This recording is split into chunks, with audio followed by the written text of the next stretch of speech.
बिस्मिल्लाहिर्रहमानिर्रहीम। अस्सलाम वालेकुम नाज़रीन, मैं अहमद फ़वाद हूँ। आप मेरा यूट्यूब चैनल देख रहे हैं। नाज़रीन, तीन बड़ी इंपॉर्टेंट ख़बरें हैं आज के व्लॉग में आपके साथ शेयर करनी है। सबसे पहली और बड़ी ख़बर मखसूस नशिस्तों के हवाले से है। मखसूस नशिस्तें PDM को नहीं दी जा सकती। बड़ी ख़बर, बड़ी डेवलपमेंट सामने आई है। इलेक्शन कमीशन ऑफ पाकिस्तान में भी आज ये मामला ज़ेर समात है। अहम तरीन तफसीलात आपके साथ शेयर करूँगा। दूसरे नंबर पर नाज़रीन, MQM की जानिब से शहबाज शरीफ के ऊपर क़यामत ढा दी गई है, ख़ास उस वक्त पर जब एक दिन बाद असम्बली का इजलास था, लेकिन इस असम्बली के इजलास होने से पहले ही MQM की जानिब से ये इकदाम जो है वो उठा लिया गया है। अहम तरीन तफसीलात इस हवाले से भी आपके साथ शेयर करनी है। दो बड़े इस्तीफ़ों का मामला क्या है, एक साथ दो बड़े जो इस्तीफ़े हैं वो आ गए हैं। इन इस्तीफ़ों के हवाले से भी तफसीलात आपके साथ शेयर करनी है। इमरान खान साहब की सज़ाओं की माफ़ी पर सदर मुमलिकत की जानिब से क्या हंगामी एक राब्ता जो है या पैगाम जो है वो पहुँचाया गया है, इस हवाले से भी कुछ अहम तरीन तफसीलात हैं, वो भी आज की व्लॉग में आपके साथ शेयर करूँगा। सबसे पहले तो नाज़रीन मखसूस नशिस्तों वाले मामले के ऊपर आता हूँ। तो हुआ कुछ यूँ है कि इलेक्शन कमीशन ऑफ पाकिस्तान में अभी जब मैं ये व्लॉग रिकॉर्ड कर रहा हूँ, तो चूँकि ये मॉर्निंग में अर्ली में रिकॉर्ड कर रहा हूँ, तो अभी इलेक्शन कमीशन ऑफ पाकिस्तान में मखसूस नशिस्तों के मामले के ऊपर आज अहम तरीन जो समात है वो होना है। और इस समात में MQM, नून लीग और पीपल्स पार्टी जो है वो दरख्वास्तें लेकर आ गई है कि पाकिस्तान तहरीक इंसाफ की जो मखसूस नशिस्तें हैं वो भी इन तीनों जमातों को अलाट की जाएं। और इस पर इलेक्शन कमीशन ने जो लास्ट कल की हेयरिंग हुई थी, तमाम पार्लिमानी जमातों को नोटिस जारी करके उनसे जो तफसीलात थी वो तलब कर ली थी। और इससे पहले इलेक्शन कमीशन ऑफ पाकिस्तान ने ये फ़ैसला किया था कि बजाय इसके कि ख़ुद वो इजलास करके तो ये फ़ैसला करे कि PTI को मखसूस नशिस्तें देनी है या नहीं देनी, वो ओपन कोर्ट में इसकी समाअत करेंगे और उसके बाद ये फ़ैसला किया जाएगा कि मखसूस नशिस्तें दी जानी है या नहीं दी जानी। आप देखें यहाँ पर दोहरा मयार कि एक तरफ तो आप बाकी तमाम जमातों को जो तमाम नशिस्तें हैं मखसूस वो अलाट कर देते हैं, लेकिन जब सुन्नी इत्तेहाद कौंसल या PTI की हमायत याफ्ता जहाँ पर आज़ाद उम्मीदवार सारे शामिल हुए हैं, इनकी जब बारी आती है तो इस पर पहले तो आप फ़ैसला नहीं कर पाते। इजलास होते हैं इलेक्शन कमीशन ऑफ पाकिस्तान के, लेकिन फिर उसके बाद ओपन कोर्ट में जो हेयरिंग है वो करने का फ़ैसला किया जाता है कि ओपन कोर्ट में इसको सुनने के बाद जो फ़ैसला है वो किया जाएगा। बहरहाल इलेक्शन कमीशन ऑफ पाकिस्तान के जो ज़राए हैं वो ये बताते हैं कि इन इजलासों में ये चीज़ डिस्कस नहीं हुई कि PTI को देनी है या नहीं देनी। असल में इसमें ये डिस्कशन हुई है कि पाकिस्तान तहरीक इंसाफ या सुन्नी इत्तेहाद कौंसल को अगर ये नशिस्तें अलाट नहीं की जाएंगी तो आखिर किस बुनियाद पर, किस वजह से उनको जो नशिस्तें हैं वो अलाट ना की जाएं। यानी कि डिस्कस ये होता रहा कि नशिस्तें जो है वो अलाट नहीं करनी, लेकिन जो बहाना है वो क्या बनाया जाए।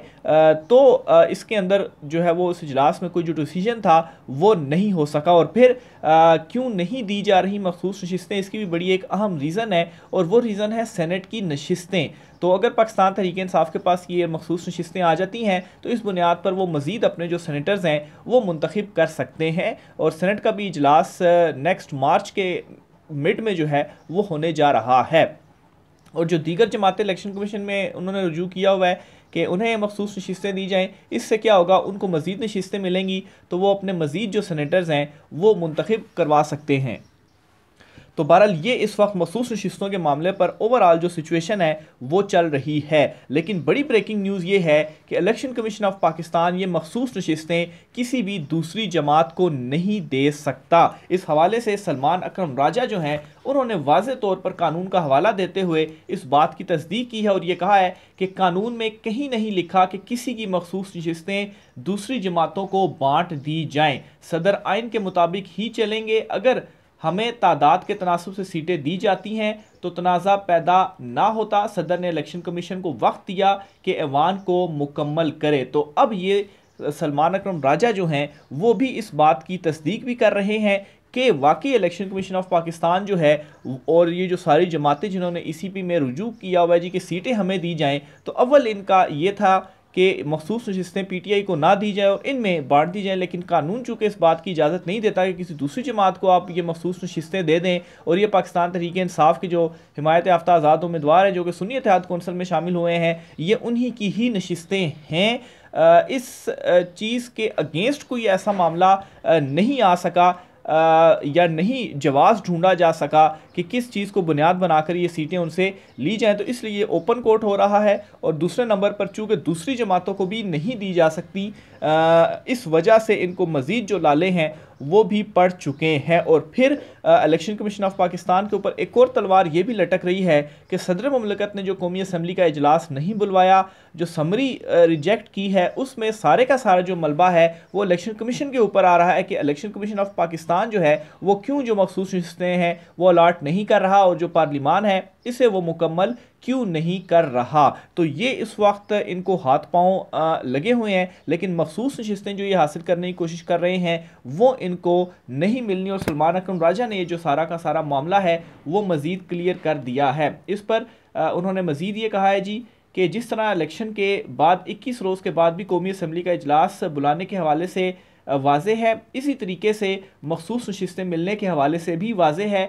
अगर तादाद के तनासब से सीटें दी जाती हैं तो तनाज़ा पैदा ना होता। कानून में कहीं नहीं लिखा कि एक जमात जिसकी सीटें दूसरी जमातों में बांट दी जाएं। अगर कानून को आइन पर मुकद्दम करते हैं तो फिर इन नशिस्तों को खाली छोड़ना होगा। तो वाज़े तौर पर कानून के हवाले से का हवाला देते हुए, आइन का हवाला देते हुए सलमान अकरम राजा की जानिब से ये क्लियर किया गया है। लेकिन खैर यहाँ पर 90 दिन में इंतखाबात करवाना भी आइन के अंदर लिखा हुआ था, तो अगर उसकी भी खिलाफ वर्जी हुई, उसके ऊपर भी इम्प्लीमेंट नहीं किया गया और जो कुछ इलेक्शंस में हुआ कि खुलेआम ताकतवरों ने अपनी ताकत जो है वो दिखाई और ये बताया कि कोई आइन कोई कानून नहीं है, जो कुछ हम कहेंगे वही कुछ होगा। तो अगर इसी तरीके से चीज़ें चलती रहीं तो फिर तो कुछ भी हो सकता है। लेकिन एक बात आपने जहन में रखनी है कि इससे जो अगला मरहला है वो बहुत ज़्यादा मुश्किल और इम्पॉर्टेंट मरहला है, क्योंकि इलेक्शन ट्रिब्यूनल्स और हाई कोर्ट्स में जो ये सारे के सारी फैसले चैलेंज होंगे इलेक्शन कमीशन ऑफ पाकिस्तान के,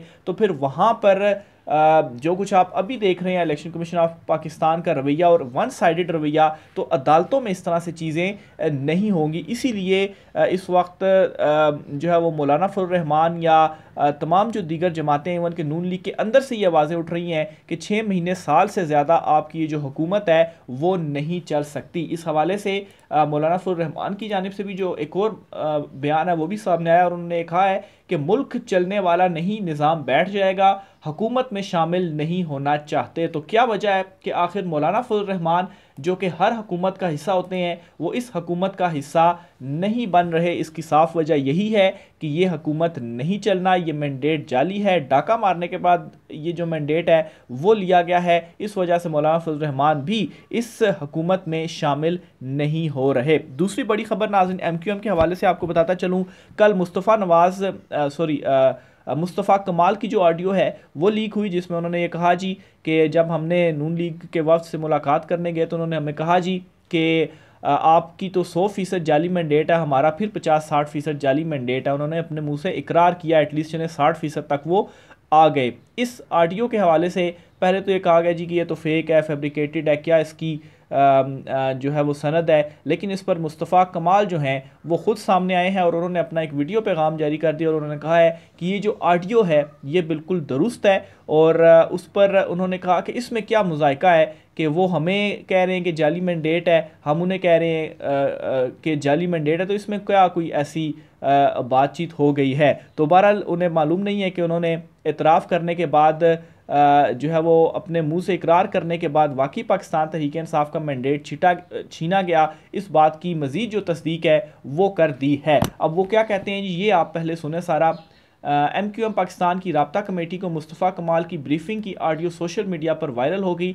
ऑडियो में मुस्तफ़ा कमाल को ये कहते हुए सुना गया कि नून लीग वालों ने बताया है कि पीपल्स पार्टी वाले कह रहे हैं कि आपका मैंडेट 100% जाली है, सबका 50 या 60% मैंडेट जाली होगा, लेकिन आपका तो 100% जाली है। नून लीग वालों ने बताया कि पीपल्स पार्टी का कहना है कि पीपल्स पार्टी और नून लीग के नंबर्स पूरे हैं, MQM को बाहर निकालें, इनकी ज़रूरत नहीं। मुस्तफ़ा कमाल ने ऑडियो में कहा कि हमारी कई मीटिंग्स हो चुकी हैं, नून लीग ने रात के किसी पहर हमें बुलाया, ऐसा लगा कि ज़बरदस्ती कमरे में घुस गए और कहा गया कि आ गए हो तो बैठ जाओ। एक मिनट थोड़ा सा ज़रा उनका मीटिंग का मूड नहीं था। लग रहा था कि बुला लिया है तो मिल लिया जाए। 45 मिनट की मीटिंग हुई। फिर उन्होंने कहा कि हमारी पीपल्स पार्टी से मीटिंग है। मुस्तफ़ा कमाल ने ऑडियो में कहा कि हमने पूछा कि आपका क्या तय पाया पीपल्स पार्टी वालों से, जिस पर नून लीग वालों ने जवाब दिया कि पीपी से मीटिंग की सारी चीज़ें खुफिया हैं। लेकिन इसके बावजूद दो चीज़ें आपको बता देते हैं। एक ये कि पीपल्स पार्टी वाले कह रहे हैं कि आपका मैंडेट 100% जाली है। दूसरा ये कि पीपी का कहना है कि हमारे यानी कि पीपी और नून लीग नंबर्स पूरे हैं, एमक्यूएम को बाहर निकालें, इनकी ज़रूरत नहीं है। तो ये मुस्तफ़ा कमाल की जानिब से जो है वो ऑडियो लीक हुई और इस ऑडियो में ऑडियो लीक के बाद मुस्तफ़ा कमाल की जानिब से इसकी जो तस्दीक है वो भी कर दी गई है। तो ये बड़ी क़यामत शहबाज पर उन्होंने ढा दी है कि ख़ुद ही अपने मुंह से इकरार कर रहे हैं कि वाकई शहबाज शरीफ का जो मैंडेट है, जो कि जिसके ज़रिए उनको वज़ीर-ए-आज़म बनवाया जा रहा है, वो वाकई में जाली है और वाकई में धांधली के ज़रिए मुबैना तौर पर उनको जो नशिस्तें हैं वो दिलवाई गई हैं। खैर ये चीज़ तो अब इतनी ओपन हो चुकी है कि हर शख्स को मालूम है कि धांधली हुई है, लेकिन इनके अपने मुंह से ये जो इकरार है ये तो अभी आगाज़ है। इसी तरह से आगे मज़ीद जो ये इकरारनामे हैं, मज़ीद जो इस्तीफ़े हैं या मज़ीद सिस्टम के अंदर से जो लोग हैं वो बोलना शुरू होंगे। दो बड़े इस्तीफ़ों का मामला क्या है, ख़बर आपके सामने रखता हूँ जी कि बलूचिस्तान असम्बली के मुंतखब अरकान सरफराज भुगटी और प्रिंस उमर अहमद ज़ई जो हैं इन्होंने सेनेट से इस्तीफ़ा दे दिया है। इन दोनों की जानिब से सेनेट से इस्तीफ़ा इसलिए दिया गया है क्योंकि ये दोनों सूबाई असम्बली की नशिस्त पर कामयाब हुए थे और सूबाई असम्बली की नशिस्त पर अगर इन्होंने हल्फ लेना है और सूबाई असम्बली में बैठना है तो इसके लिए ज़रूरी है कि जो सेनेट की नशिस्त है इनको वो छोड़नी पड़ेगी। तो इस वजह से इन्होंने ये जो इस्तीफ़ा है वो दे दिया है। सादिक संजरानी चेयरमैन सेनेट को इस्तीफ़ा भेजा है और इनके जो इस्तीफ़े हैं वो मंजूर भी हो चुके हैं और इन दोनों ने इस्तीफ़ा इस वजह से दिया है और सूबाई असम्बली में इसलिए बैठे हैं क्योंकि एक तो बलूचिस्तान की असम्बली आज बननी है, कंप्लीट होनी है और हल्फ लेना है और फिर उसके बाद वज़ीर आला का इंतखाब होना है और हुकूमत साजी में इन दोनों ने जो है वो इनका हिस्सा होगा, इनका किरदार होगा। तो इस वजह से वहाँ से इन्होंने इस्तीफ़े दिए और बलूचिस्तान की जो असम्बली है बतौर MPA ये बैठेंगे और फिर उसके बाद इनको जो मिलनी है ओहदे वगैरह, तो जाहिर सी बात है उसके लिए भी ज़रूरी था कि आप जो सेनेट का होता है, जो सेनेट की नशिस्त है वो छोड़ दें। दूसरी तरफ नाज़रीन KP असम्बली का भी इजलास आज तलब किया हुआ है। आज 28 तारीख है, 28 तारीख को KP असम्बली का भी इजलास होने जा रहा है और इस इजलास में भी जो हल्फ है वो लिया जाएगा। KP असम्बली के जो तमाम सूबाई असम्बली के अरकान हैं वो हल्फ लेंगे। उसके बाद डिप्टी स्पीकर और स्पीकर का इंतखाब होगा और फिर उसके बाद वज़ीर आला KP का इंतखाब होगा और अली अमीन गंडापुर जो हैं उन्हें पाकिस्तान तहरीक इंसाफ इमरान खान साहब ने नामज़द किया हुआ है। इसमें नाज़रीन जो स्पीकर और डिप्टी स्पीकर के लिए उम्मीदवार हैं जी PK 1 चित्राल की जनरल नशिस्त पर कामयाब होने वाली सुरैया बीबी सूबाई असम्बली की नई डिप्टी स्पीकर मुंतखब करवाई जाएंगी। ये जी जो आज इजलास होने जा रहा है और इसी तरीके से जो स्पीकर के अहदे के लिए आकिबुल्ला के बजाय मानसहरा से मुंतखब होने वाले बाबर सलीम सवाती को नामज़द किया गया है। तो ये दो नाम हैं जो कि स्पीकर और डिप्टी स्पीकर के लिए इमरान खान साहब ने नामज़द किए हैं और इन आज जब हल्फ होगा तो हल्फ के बाद वोटिंग होगी स्पीकर और डिप्टी स्पीकर की और फिर उसके बाद वज़ीर आला का जो इंतखाब है वो होगा। और अली अमीन गंडापुर जिनके ऊपर काफ़ी सारे मुकदमे भी खैर दर्ज थे, आज उनके हवाले से भी ये खबर आई है कि पेशावर हाई कोर्ट ने उनको मज़ीद भी किसी मुकदमे में गिरफ़्तारी से रोक दिया है और उनको ये जो बड़ा रिलीफ़ है वो भी मिला है। अब यह है कि वो वज़ीर आला KP भी मुंतखब हो जाएंगे। तो ये नाज़रीन आज की कुछ अहम तीन तफसीलात थी।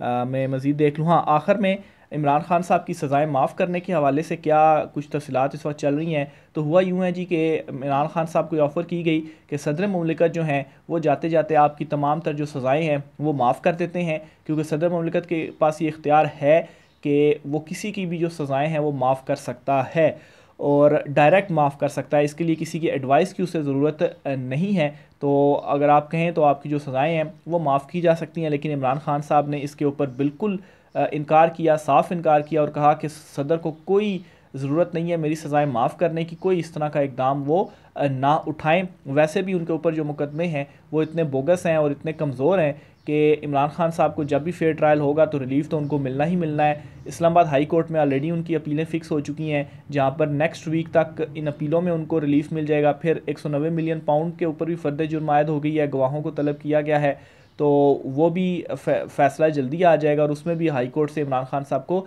रिलीफ मिल जाएगा। तो मेरे ख्याल से जो मार्च का मिड है, यानी कि आप ये कहें कि आफ्टर सेनेट इलेक्शन, मेरे ख्याल से इमरान खान साहब की जो रिहाई है, चूँकि अपीलें शुरू हो चुकी हैं, तो सेनेट इंतखाबात के बाद ऐसा लग रहा है कि इमरान खान साहब की रिहाई हो जाएगी। तो ये नाज़रीन आज की शाम तरीन तफसीलात थी। राय का साथ कीजिएगा, इजाज़त दीजिए, अल्लाह हाफ़िज़।